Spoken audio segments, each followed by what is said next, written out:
thank you so much for being here. And David is going to speak to us today about between care and commodity, the sales of the Kirtland Temple. A specialist in American religions, David Howlett has taught at Kenyon College, Skidmore College, and Bowdoin College. His work highlights how religious minorities participate in the construction of centers and peripheries, manage internal dissent and difference, and develop strategies to distinguish themselves from others, from and proffer critique of more powerful groups. Uh, David, I'm going to give you the floor. It's all yours. Please take it away. Thank you. So I'm going to start with sharing my screen, and we'll have some pictures with the presentation. And then after the presentation, we'll have some time to go with some questions and answers. And just for you folks in the UK that are listening, I wore a bow tie from the UK, made in the UK, just for the session. So there we go. You can't see it, but it's actually herringbone, so very UK appropriate. Um, okay, let's go ahead and share screen. We'll go to the slideshow. Between care and commodity, the sale of the Kirtland Temple, I went back to like one sale instead of multiple. That was too ambitious. In 1873, Joseph Smith III was delighted by a letter he received from his mother, Emma. He was deep in debt, having assumed the farm-related debts of his brother Frederick, who had died in 1862. With these pressures weighing heavily on him, his mother wrote and suggested a remedy: sell a dilapidated Mormon temple in Ohio, the Kirtland Temple. He wrote back, "I was made glad by receipt of your letter, and so much was your mind like my own upon the matter that I at once wrote to Kirtland, offering the temple for sale. Should I be able to sell it for the price offered, I will be able to get out of debt, for which I shall feel profoundly grateful to the Lord." Unquote. When he wrote his mother in 1873, Joseph Smith III was not just the oldest son of Mormonism's founding couple, but also the president and prophet of a small Midwestern American denomination, the Reorganized Church of Jesus Christ of Latter-day Saints. This group numbered only a few thousand in the 1870s and had congregations concentrated in the American Midwest, including one that irregularly met in the first Mormon temple, the Kirtland Temple, originally built by the earliest Latter-day Saints and dedicated in 1836. With the blessings of his mother, Joseph Smith III tried to sell the Kirtland Temple, but he was immediately opposed by the RLDS church's presiding bishopric. The latter group, which was charged with financial stuff in the church, if you will, the latter group believed that the temple was owned by the church, that is the RLDS church as a whole, and not the Smith family. Thus, Joseph Smith III's attempted sale set off a chain of events that culminated in Community of Christ, that is the RLDS church's stewardship of the temple, that lasted until this year. As most listeners will know, Joseph Smith III's literal and metaphorical descendants, encumbered by their own financial crisis, finally sold the temple. In a package deal that included historic properties in Nauvoo, as well as virtually all of the Emma and Joseph Smith artifacts and manuscripts in its collection, Community of Christ, on the 5th of March 2024, sold the temple for 151 million pounds, or $192.5 million. Yet the grief, anger, and guilt experienced by the sellers reveals the fraught nature of such transactions. This talk uses the Kirtland Temple to think about the social lives of contemporary sacred sites, caught between relations of care and commodification. In short, what have sacred sites become in our market societies? My talk tonight will have 3 sections. For the majority of my talk, I'll give a bit of more background on the Kirtland Temple and Community Christ's stewardship of it, as well as the LDS Church's attempts to buy it, or draw upon its proximal power by building structures near it. In particular, I'll focus on these relationships in the last 40 years. In doing so, I'll offer a brief analysis of this, what's happening, using frameworks developed by scholars who study things like material culture and ritual, religion, and globalization. Then I'll end by detailing some of the reactions of Community of Christ folks that they had when the temple was sold. Those will include some of my own. But to begin with, I'll start with an anecdote from the 1980s when the RLDS Church, now named Community of Christ, faced persistent rumors of the Kirtland Temple's impending sale. More than 100 years after Joseph Smith III wrote to his mother Emma and contemplated selling the Kirtland Temple, his grandson, Wallace B. Smith, the prophet president of the RLDS Church at the time, had to quell a rumor of the temple's sale. In 1984, Smith announced in a revelation canonized in the RLDS Doctrine and Covenants that the time had come to build a long anticipated temple in Independence, Missouri, a place designated by his great-grandfather as the future New Jerusalem. Yes, he was Joseph Smith Jr.'s great-grandson. Smith also gave the temple, this new temple that was going to be built in Independence, Missouri, a purpose. It would be dedicated to the, quote, pursuit of peace, unquote. And church leaders embarked on a fundraising campaign that would raise nearly 63 million US dollars, or 47 million pounds sterling, for the new structure. Some church members feared that the Kirtland Temple, a beloved structure from the church's past, had become superfluous and would be sold to fund the new temple. The annoyed First Presidency of the RLDS Church wrote in the church's official magazine, the Saints Herald, that, quote, perhaps some have supposed that with our plans to build the Independence Temple, we would no longer need to retain the one in Kirtland, unquote. Such notion was misguided, they assured RLDS rank and file members. Quote, our heritage and history of ministries associated with the Kirtland Temple, continued the First Presidency, are such as to make it an irreplaceable and invaluable part of our inheritance as a people. The temple is not for sale, unquote. Despite such blunt reassurance that the Kirtland Temple was not a commodity, active members of the RLDS Church, former members of the church that had separated from it, and members of the Church of Jesus Christ of Latter-day Saints, or LDS, continued to regularly pass on the rumor of an impending sale of the temple. As a scholar, I've written extensively about the history of the Kirtland Temple. My first book's on that. So, Kirtland Temple, the biography of a shared Mormon sacred place. There we go.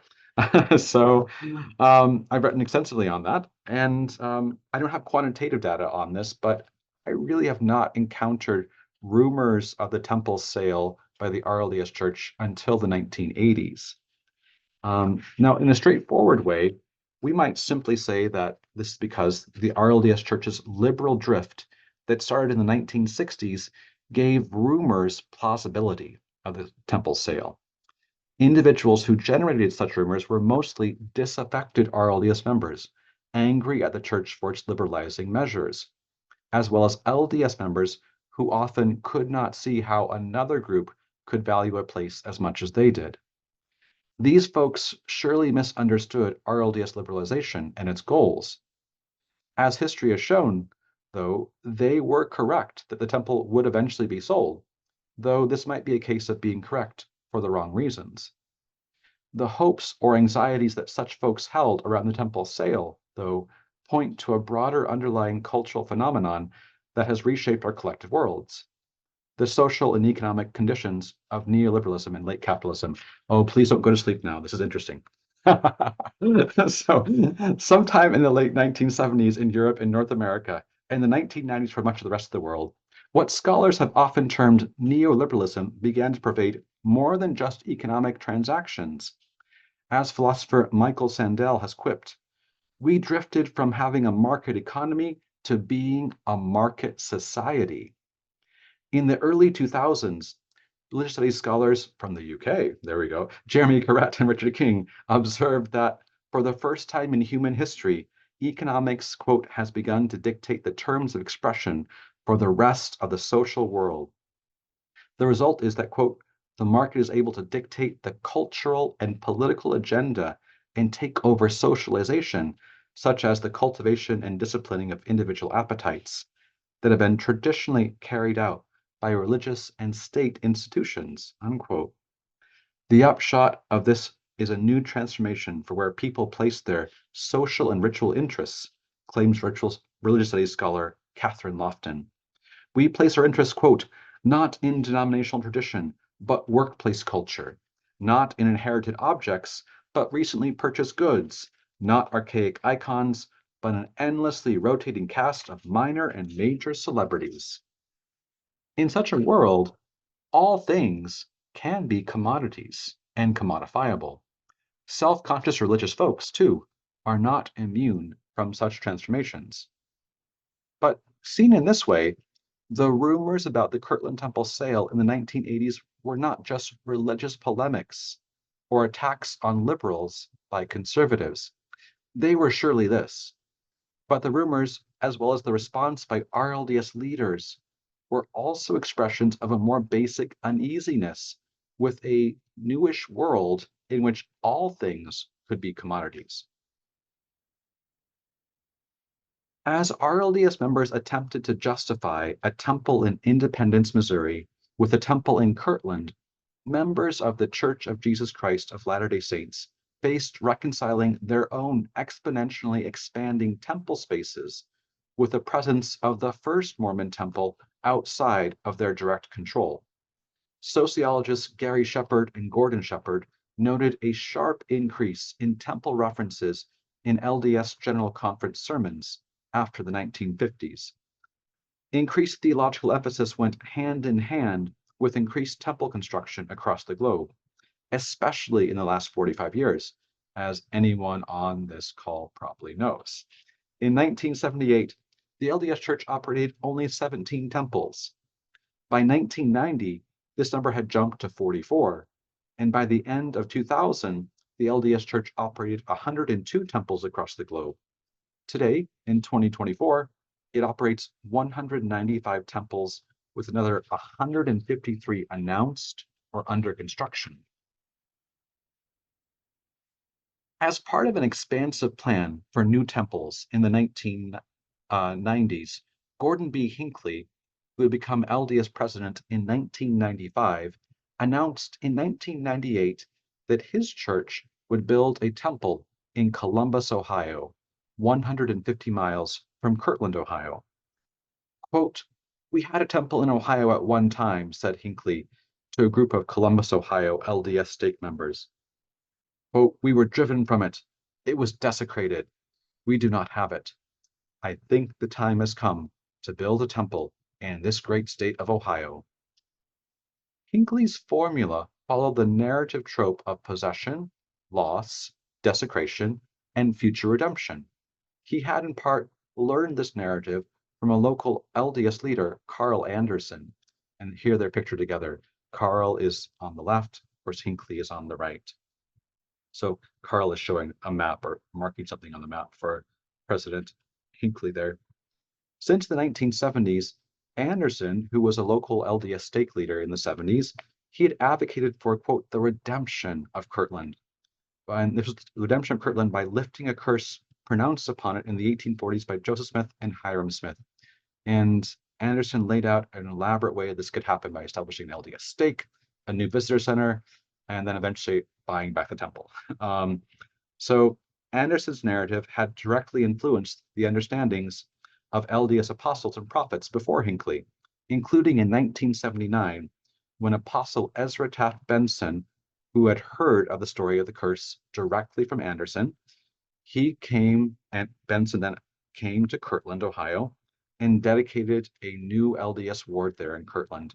And in his dedication prayer, he officially lifted the curse on Kirtland, declaring that this was now a time for the land to be redeemed.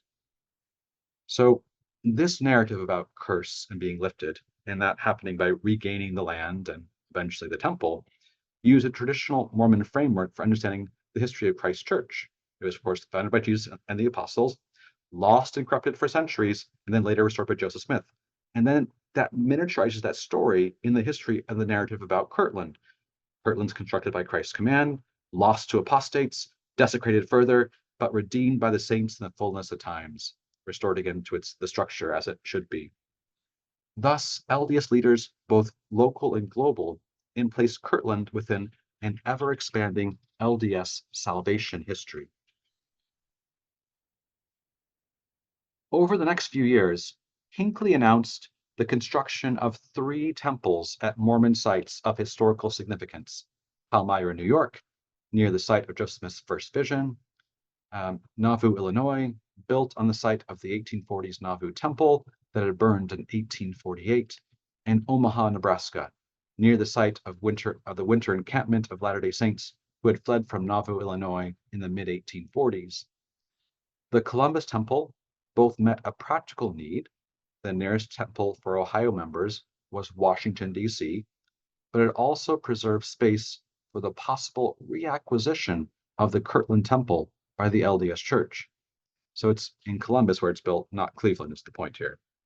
The Columbus Temple, LDS discomfort over not owning the Kirtland Temple had manifested itself for well over a century.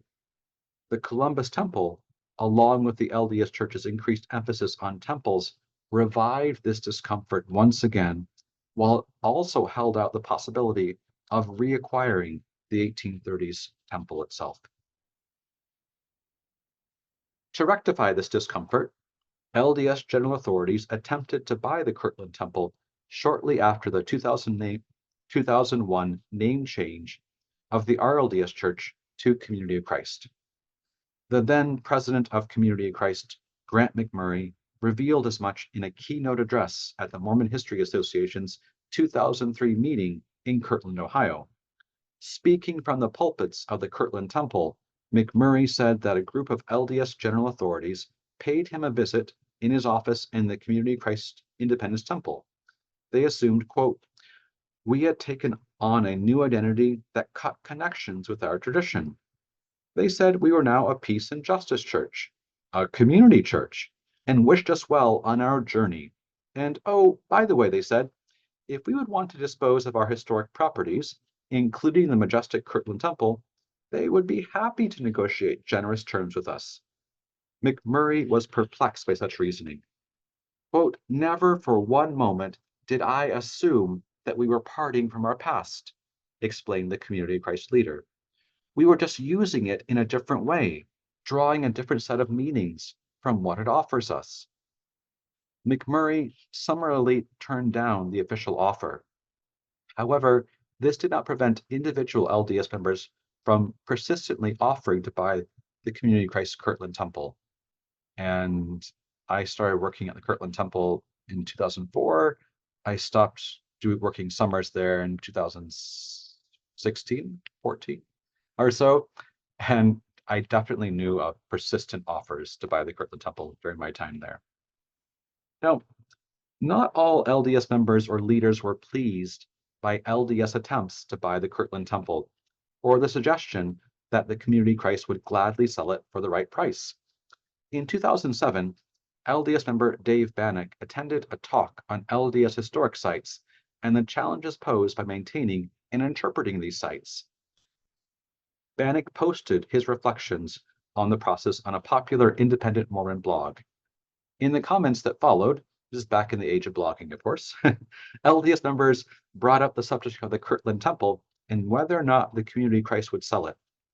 Poster California Condor, whoever that might have been, but Poster California Condor wondered, quote, "How many millions of dollars do you think it would take for the Community of Christ to sell the Kirtland Temple? 50 million? 100 million? The LDS Church has the resources to buy it." Bannock responded that, quote, "The speaker did relate a plea from one of their Community of Christ representatives to the effect that they wished we'd stop offering to buy the temple," unquote. "How would we feel about selling one of our temples?" added Bannock. California Condor replied that the Community of Christ is, quote, "slowly fading away. Changes such as the name change and a prophet outside the Smith lineage all suggested that Community of Christ is no longer valued its Mormon heritage. Quote, as they fade out, I'm sure they wouldn't mind a nice cool $100 to $200 million for the Kirtland Temple." typed California Condor. One LDS member replied to Condor's post by candidly asking him, "If we hit a rough stretch financially, would we sell the Salt Lake Temple?" Added another, "Unless they suggest that they want to sell a temple, why try to convince them to sell? It's essentially saying, I know you have a price, and when I hit that price, you will give me what I want." Condor persisted, adding, "You have to admit that a number with 9 figures might at least be a little eye-catching to Community of Christ." Unquote. Grant McMurray, Gordon B. Hinckley, Dave Bannock, and California Condor, whoever, I think it probably was a he. It's always a he, isn't it? But California Condor each reacted to their implicit or perhaps even explicit understandings of how material objects, even sacred spaces, are caught on a continuum between the processes of commoditization and singularization. Okay. A commodity, as ritual studies theorist Ronald Grimes explains, is anything whose express purpose is for economic exchange. Commoditization, he notes, is the process whereby something not produced for exchange becomes subject to the dynamics of exchange. As anyone who studied American or British history knows, all things have been and can be commodities. Sugar, rum, and people in the 18th century Atlantic world. Electricity, non-fungible tokens or NFTs, which once were commodities, now they've kind of, that's no longer exists. And even airspace in our world are commodities. Even so, as Grimes points out, our romantic and religious heritages lead us to search for values that can't be commoditized. The most important things are free. You cannot buy love, and so on and so on. At some level, we all embrace the processes that some economic theorists mark as the opposite of commoditization, singularization. That is, we believe that some things are special and should not be commodified. That doesn't mean that singularized objects cannot be commodities or vice versa. As already noted, the history of human slavery shows that human bodies can be commodified, as well as later singularized. In a more quotidian vein, we can all imagine selling great-grandma's locket, but then feeling that perhaps we should not have done so.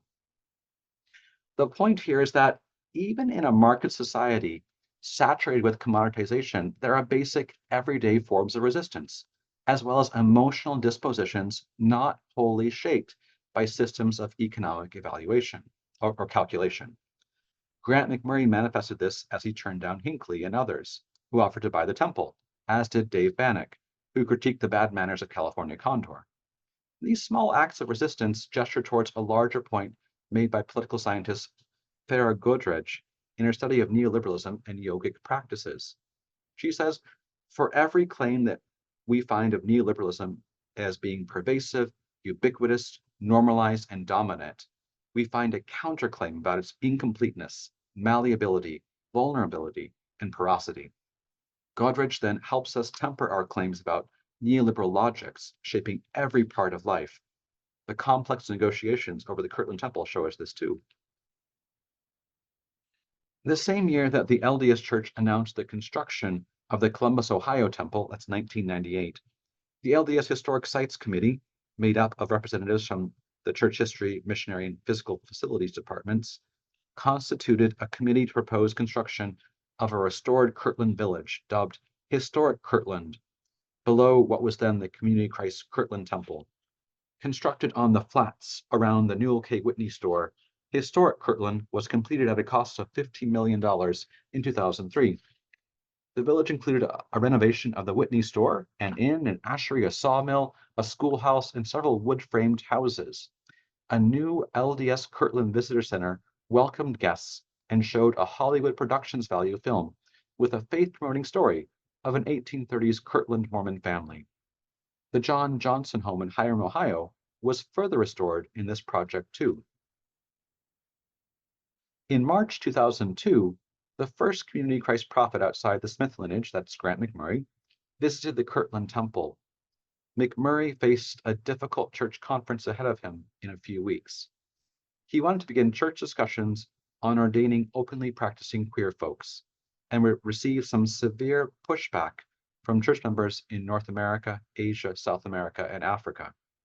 Whether or not his visit was connected to this looming controversy, he decided that that Community Christ would build a new Kirtland Temple Visitor Center. A few weeks later, he announced this to the Waiting Conference in April of 2002. Behind closed doors, the Community Christ presiding bishopric and First Presidency agreed to a limited fundraising campaign. Instead of diverting tithing money from the church membership, church leaders targeted a carefully selected list of potential donors. Wallace B. Smith, now President Emeritus of Community of Christ, co-chaired the campaign, along with former presiding bishop Francis Pat Hansen, bringing instant credibility to the project among Community of Christ members. 62 families pledged a total of $5 million to the new Visitor and Spiritual Formation Center, dedicated on June 9, 2007. For the smaller denomination, the new visitor center was a gesture towards fully reincorporating the temple into the unique spiritual geography of Community of Christ. Symbolically, it indicated to all competitors the Community of Christ's ongoing stake in the temple. Though LDS officials as late as 2001 had offered to buy the building, and even later than that, the Community of Christ once more symbolically rejected their request through their investment in the new visitor center. The awkward title of the structure, Visitor and Spiritual Formation Center, meant that the Kirtland Temple would be intended as more than simply historical space for the contemporary Community of Christ. It would be space intended to form people into disciples. A spiritual formation director, Bruce Crockett, was hired to work full-time to realize this end. This artwork, by the way, is John Hamer's artwork. It shows what the kind of Kirtland Temple historic site looked like. Visitor Center, by the way, is supposed to look a bit like a dove of peace, like going down. So like the Holy Spirit. So that's kind of the symbolism of the site too. Even with further investment in their Kirtland properties, the Community of Christ leaders chose to also sell several church-owned historic sites after the nationwide financial downturn in 2008. In April 2012, the leaders sold the Joseph Smith home in Kirtland to the LDS Church and its subsidiaries. The Community of Christ sale of the Kirtland Smith home was part of a $41.5 million deal that included the sale of 4,000 acres of farmland in Jackson County, Missouri, and undeveloped historic sites in northern Missouri, such as the site of the infamous 1838 Haun's Mill massacre. Nearly $10 million from the sale was reinvested in endowment funds for the Community of Christ remaining historic sites. In an email acknowledging the deal, Community of Christ officials said that the funds from the sale, quote, will allow the church to diversify its portfolio of assets, which will allow the church to further its worldwide mission and preserve our primary historic sites. Then, to head off a rumor that they had heard for so many years, officials posed a question in their email. Will the church sell other historic sites like the Kirtland Temple? To this they said, quote, no. These sites continue to help us honor our heritage and learn from our sacred journey with God. Still, those sites had shrunk with the 2012 sale. The Community of Christ appeared to be a denomination in managed decline. 9 years later, with the pandemic still underway, leaders of Community of Christ formally entered into talks with leaders of the Church of Jesus Christ of Latter-day Saints, who once more offered to buy the Kirtland Temple. By this date, Community of Christ was a denomination that was tradition rich but cash poor. For example, Community of Christ's denominational budget, adjusted for inflation, was 1/5 of what it was in the late 1970s, and its active participating membership likely been reduced by a similar proportion. Like many of the mainline Protestant denominations in America whom it emulated, Community of Christ have been graying but not growing since the 1990s. The reasons for this decline are both complex and quite simple. As sociologist Mark Chaves points out, mainline Protestants in America, their decline can mainly be attributed to simply one factor: birth rate. It could be just that simple. That is, from 1970 to 2010, mainline Protestant Christian families averaged one child less than evangelical Protestant families in America. While this might sound like a very small difference, in the course of 40 years, it has made an immense difference compared like mainline Protestants with an evangelical Protestants. There are no sociological studies comparing RLDS families in the 1970s with community grace families. There's no data that can do that. It just doesn't exist. There was no statistical research department in community grace. But I suspect that American community grace families compared to American LDS families in the last 40 years would yield a similar picture, a parallel picture with like mainline Protestant and evangelical families. Anecdotally, many American LDS families, even liberal LDS members that I know, have substantially larger families than community of Christ families today. So it may be that simple. There's other factors, of course, too. Other factors have shaped community of Christ's decline compared to the LDS church, such as the vast differences in resources between the two churches. In the last 40 years, the LDS church, a church with the investment portfolio of a small empire, was able to expend billions on new temples and historic structures that it reshaped to the doctrinal proclivities of its nonagenarian and now even centenarian leaders. Community of Christ, a denomination that has always existed on a shoestring budget, finally reached a tipping point in which resources could no longer go to sacred sites as they had in the past. By the late 2010s, long deferred maintenance on the Kirtland Temple was coming due. The church was $100 million short in its commitments to the church pension fund because they had a pension fund, like most people didn't anymore. They still had one. And added to that, the average age of a tithing paying member was 69 in 2010. So by 2023, that average age was 75. All of this made the unthinkable thinkable to community of Christ leaders. The temple would again become a commodity. The sale of the temple, finally announced on March 5th, 2024, provoked mixed feelings of sadness, anger, loss, and sometimes hopefulness among community of Christ members. Ken McLaughlin exemplifies some of these feelings.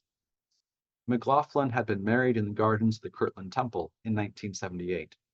He later served as an apostle in Community of Christ and privately supported the sale of the temple long before it became a reality. He wrote in a Facebook post, quote, "I fully support Community of Christ leadership's decision to sell historical sites, documents, and artifacts to the Utah-based Mormon Church." That's still how Community of Christ worded it. The Utah Mormon Church. I don't know, that's just a cultural thing, right? The Utah-based Mormon Church for $192.5 million. LDS estimated net worth $250 billion, of course. Even a cursory review of CFC's recent financials and donor demographics would lead one to conclude that the sale was inevitable if our tiny denomination were to continue in any kind of relevant, viable future. Leaders were fully aware that their action would lead to a wide range of emotional responses, from devastation to sadness and virtually no happiness. Leaders themselves share in that sadness. It's time for the church to grieve, adjust, and then at some point move on. The sale of one site, the Kirtland Temple, is a powerful symbol of the death of the old RLDS church. It's gone. Now it's time for those who remain to decide what kind of future we're willing to co-create. A future based on grace, service to those who live on the margins of life, and unfailing support to those who suffer. And that future is not based on legal ownership of old pieces of paper. A door, yes, a door. He's talking about the Liberty Jail door, and a handful of old, beloved buildings. I've been deeply sad all week, but I'm confident that sadness will subside and wonderful days are ahead. I hope others feel the same way. Now, some did feel the same. One church member wrote, "I agree. An initial shock, then disappointment, and finally acceptance and understanding and hopefulness." Yet, others did not find hopefulness in the days after the sale. A young adult in Australia who had served as a guide at the Kirtland Temple wrote on his Facebook wall, quote, "Hot tip, don't tell people who are grieving to just be happy instead," unquote. Another American Community of Christ member was so angered with the sale that he declared he was officially done with supporting the denomination and would henceforth find religious community with his local Buddhist Sangha. In the following weeks, he formally took steps to have his name stricken from the rolls of Community of Christ. Others were angered at the lack of transparency that Community of Christ leaders had about negotiating the sale with the LDS Church. Corporate negotiations between the two legal bodies, the Church of Jesus Christ of Latter-day Saints and Community of Christ, and all the things that go along with contracts and like breaking contracts and lawyers and things like that, all of that had necessitated secrecy. But such realities clashed with what the church had tried to enact with decision-making processes for so long. An American young adult and former Kirtland Temple guide wrote, quote, "I keep thinking about consensus decision-making and how it is both shaped by and shapes group dynamics and values. I keep coming across it in various places, and it keeps hurting me that we mattered so little to church leaders that they couldn't even be bothered to embody common consent, never mind consensus decision-making." Some relationships then between church members with each other, as well as church members with their denomination, became strained, even severed after the sale. The ambivalent grief of former apostle Ken McLaughlin, or the anger of a progressive Community of Christ member who quit the denomination and became a Buddhist, all those things point to a rather mundane truth about ourselves and our relations to material objects. Objects like the Kirtland Temple are not just objects. More properly, they stand on a continuum between thing and person. As person-like entities, we develop relationships with things. We claim them, and in some ways, they claim us. In a similar vein, religious studies scholar Robert Orsi once wrote that, quote, "Religious worlds offer practitioners opportunities to form deep ties with saints, ancestors, demons, gods, ghosts, and other special beings, in whose company humans work on the world and on themselves," unquote. I might add that religious worlds offer people opportunities to form relationships with places that become, in some ways, more like people, that they then use to work on themselves and their worlds.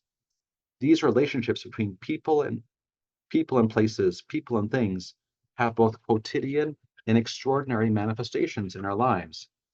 Members of Community of Christ, particularly those who had cultivated a relationship with the Kirtland Temple over time, felt this quite deeply after the temple's sale.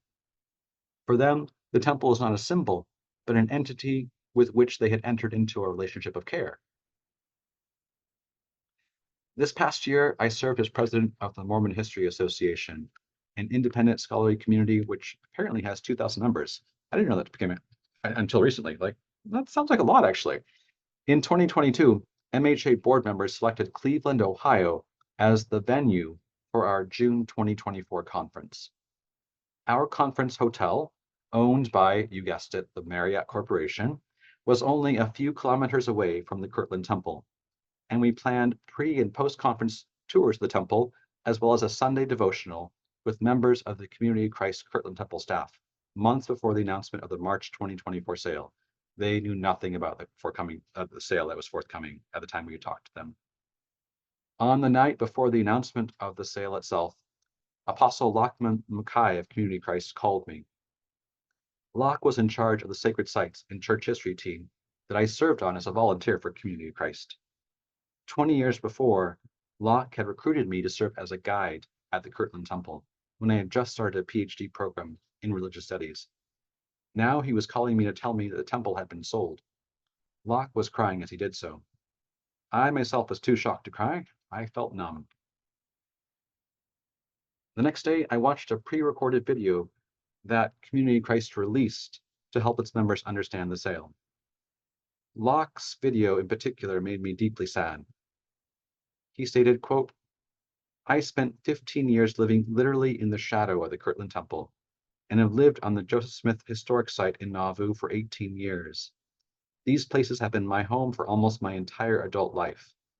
The Nauvoo House, Homestead, and Mansion House are my ancestral homes."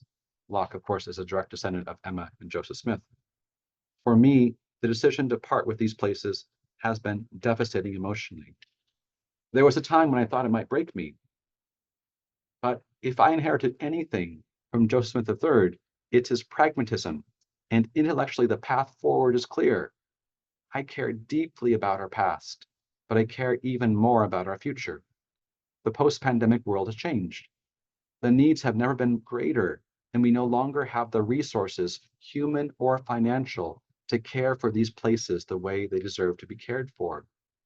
The proceeds of this from the sale, at some level, are an extraordinarily generous gift from the Smith family that will sustain us as we move into the future. I think they would feel good about that. Amid my grief, so do I. Unquote. Even still, in a conference address just a few weeks ago, Locke stated that days before the sale, he was diagnosed with a recurring heart condition brought on by the stress of his job. A relationship with another being, of course, can change an individual. That's Orsi's point about people and their relations with divine beings, who people experience as real presences in their lives. Extending this, we can observe that the end of a relationship with a being, in this case a sacred place, can alter one's very body itself too. In the week after the sale, I talked to a few reporters and podcasters, as well as wrote a note for the MHA newsletter in which I began to form some of the thoughts I've shared in this talk about the commoditization of sacred spaces, the personhood of things, and relations of care. And I didn't really go off on more of that because this talk is getting really long. So I'm not going to go into the ethics of care. But anyways, there's an entire field that deals with there. In my MHA presidential address in early June of this year, I assiduously avoided talking about the Kirtland Temple sale, though I spent several hours in the temple gardens commiserating with friends before the conference. My friends and I felt as if we were saying goodbye to an old friend. At the conclusion of the Mormon History Association's conference near Kirtland, Ohio, I hauled a gift the association had given me out of my Marriott hotel room, down the elevator, into the parking lot, where I placed it in my rental car for shipment back home.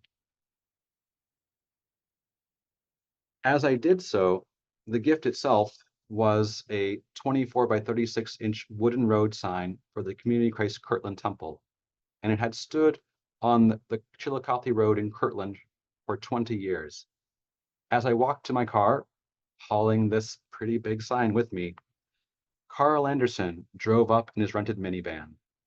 Anderson, as I've already mentioned, was the local LDS leader in Kirtland in the 1970s and 1980s, and had crafted an influential narrative about Kirtland Temple's curse and future redemption. Now an octogenarian, Carl was stooped over and walked with a cane. "That's quite a sign you have there," he called out from his minivan. He got out and we talked for a bit. "I'm going to put the sign on our dining room wall back home," I said, "but I imagine it'll go to a museum someday." "Yeah, well," said Carl, "all that we have eventually goes somewhere." We both looked at each other, shook hands, and said goodbye. Probably forever. Thank you. Wow, thank you so much, David. That was really lovely. All that we have eventually goes somewhere is so powerful. Thank you so much for being here. I'll give folks a few minutes if they want to type in any questions they've got. I don't see anything that came through Facebook, but it was a lot of information. You're very good at delivering a large quantity of information very quickly. So folks might need a minute to digest. Um, I'll give folks a reminder if you're typing a question out to remember Sunstone's Code of Conduct and Harassment Policy. There's a lot of sort of tender feelings about the sale of the Kirtland Temple, and Community of Christ is a big part of Sunstone's community. So I just want to remember to be kind and generous to folks who are still feeling affected by that event. David, where can they buy your book? You plugged your book a little bit at the front, but where can folks pick it up? My now very outdated book is 2014. Although you can be like, oh, you can see where things are going. Yeah.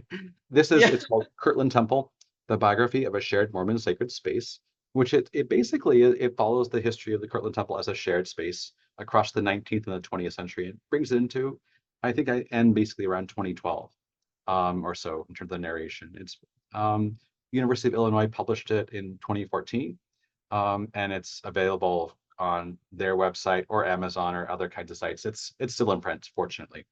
And it used to be sold in the Kirtland Temple bookstore, and that was a great place because they sold a lot of books for me, and it doesn't exist anymore. So, but You'll have it's to write a also new now one. totally outdated. It needs a second edition with a new conclusion to it or something. Yeah, yeah. Well, get to work. Um, Yeah. okay, I don't see any questions coming through, but folks, please feel free if you're watching this live or if you're watching it later. Oh, It's there's up on one Facebook. question. Oh, there it goes. From Karen in our Zoom chat. Do you have advice then for how to support and manage the loss of any future sacred spaces? Are there principles to be learned from this situation? Thank you, Karen. Wow. I don't know how to answer that one. It's a really light, Um, really breezy, easy question. Yeah. well, I kind of feel like I have mixed feelings about this because I think where people felt really hurt in community Christ was not simply about the sale, but how it was done. Mm, Um, it is absolutely true that high stakes corporate negotiations, which these were, are always kept in secrecy because negotiating with the LDS Church would have been impossible out in the open. Yeah, literally impossible. So that would not have happened. But then, community Christ really does say that it's about common consent, and like so many things were about this kind of process of working through things and asking people about things. That seems to have been would have been a wiser course for them to at least make an authorization for any kind of like negotiations. Um, mm, and would people have probably voted for it? I don't think they would have actually.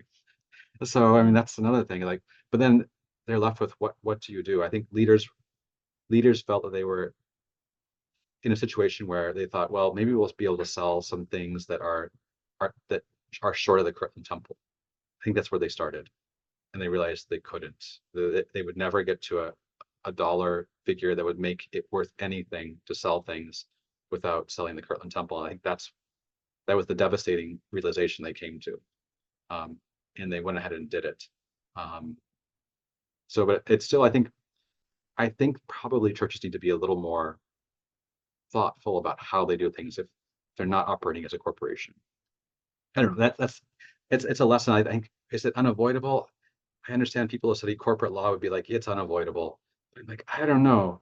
We're churches aren't supposed to be corporations. I know they can act like that, and corporations can act like churches. I understand that, and that's late capitalism. So, but still, I think maybe we could have done better with that. It's its own session in and of itself, I think, that Yeah, question. yeah. Andrew asks, he says, thank you, David. A wonderful talk. You talked about the LDS Temple building program, including Columbus. Would you add the new Kansas City Temple also? Yeah. I mean, I definitely think it's significant. Oh, Andrew put something else on there too. It is significant that the Kansas City Temple is not in Jackson County, Missouri. It's across the county line. It's in Clay County, by the Kansas City KCI, the Kansas City International Airport. If you visit Kansas City, you'll see it driving down 435 from the airport. It's prominently placed, very visible, but it is not in Jackson County. So it leaves it outside of Zion, if you will. The New Jerusalem. And I think this also was a statement on purpose so that they wouldn't have to say, is this the temple in Zion? But it also leaves them the opportunity like, oh, there will be a temple someday that they'll build in Independence. So I think there's a similar kind of move that happened. Um, and was there another race? No, that's what we've got for now. Unless you've got a chat message, I Nope. think. Oh, there it is. Andrew says, the people of Israel lost their Jerusalem twice with each huge grief, but they survived as a religious movement. Is this any comfort for community of Christ? Well, I thought about two different analogies to that. That's a good point of like, it is a way. I think it's really hard, because I mean, Judaism had centuries to develop into rabbinic Judaism in a way of like, creating a liturgy around mourning the temple and making the temple something that's not tied to Jerusalem. And plenty of forms of Judaism, as probably everyone knows, I really don't think they're going to rebuild a temple in Jerusalem. It's like that doesn't matter. Reformed Judaism in America is like, no. I mean, they literally call their synagogues temples for a reason. That's not coincidental. It is explicit, and that's they're saying there need be no regathering to Jerusalem. That's Reformed Judaism in America, and like some Orthodox forms of Judaism say, oh yes, there has to be, and those are certain forms of Zionism. Has many different forms, right? but there's certain forms that would say that is essential, and certain forms that are socialist that say it's not essential, right? But nevertheless, I'm just saying that not all forms of Judaism see that as important to go back and reclaim. They've then put it in the liturgy instead, or the places where they worship, so the temple becomes something different. Um, the other group, which I think is analogous to this, is Greek Orthodox folks in Hagia Sophia. And Hagia Sophia, of course, was the kind of um, the mother church of the kind of Greek Orthodoxy that falls in the siege of Constantinople to the Ottoman Empire, and then is converted into a mosque. And then in the 1930s, it's converted into a museum, and then just 2 years ago, converted back into a mosque. There was Erdogan's government saw that as a win-win for his government popularity to win elections. And so a mass hasn't been celebrated in there, Hagia Sophia, since the siege of Constantinople. That is still a huge loss in terms of the Greek Orthodox psyche of like, we had a temple, we lost it. I don't know if they've always dealt with that in ways I want anyone to emulate, because it's like ethno-nationalism goes along with that too. So I don't want Community Christ to be ethno-nationalist, right, in any sense, with Kirtland Temple. But there at least is like, there's this continued memory of a loss of a place. Maybe Reformed Judaism has a better way of dealing with that. Like maybe there can be liturgy of temples too, and in a liturgy of temples, like remembering Kirtland as part of it. I don't know. That's at least the Reformed Judaism's way of dealing with it liturgically has been maybe a healthy way, I'd say. Got one more from Thomas. Thomas asks, did you observe when working there, meaning the Kirtland Temple, I assume, whether the Kirtland Temple was serving as any sort of beacon of outreach to disaffected LDS seekers? And if so, what will be able to replace it in such a role? It's a great question. It definitely was serving as a beacon for disaffected LDS seekers in the time that I was there. I think it had been doing that, especially since Community Christ's kind of more liberal turn. And so, but that accelerated, I think, in the early 2000s. And I mean, we're not saying like this was like then like maybe a few hundred former LDS folks joined Community Christ out of that kind of outreach, or even encountering Community Christ in Kirtland Temple. But they were people like John Hamer. So, and I mean, people who actually have Seth Bryan, others who have made a difference in Community Christ, a big difference in Community Christ. So that's been, I don't know. I mean, the Independence Temple might do that. Independence is really different than other historic sites. There's no 1830 structures other than rebuilt stuff for people to go there and see things. It's more or less going to see land. And then, oh, by the way, there's this Community Christ Temple that's 300 feet tall next to this land that you're kind of looking at. So it could do that, but people are probably not going to be visiting Independence in the same numbers as they would do Nauvoo and Kirtland, just because of what it occupies in terms of Mormon history and memory. It's possible, though, that it could be a place where that kind of similar encounter happens. Community Christ Temple Independence is worth visiting, I think. I mean, I'm Community Christ, but I mean, it is a very really interesting kind of like telling of the restoration story, I'd say. And it's intentional of how it tells a story. It's intended to be a structure, almost like I'd liken it to a cathedral, as like folks in the UK think of cathedrals. It's like that, I think. In many ways, it serves and functions like a cathedral too, I think, in contemporary Community Christ life. Have a lovely night. We'll let you all go. Thank you so much for being here. Thank Bye you. bye.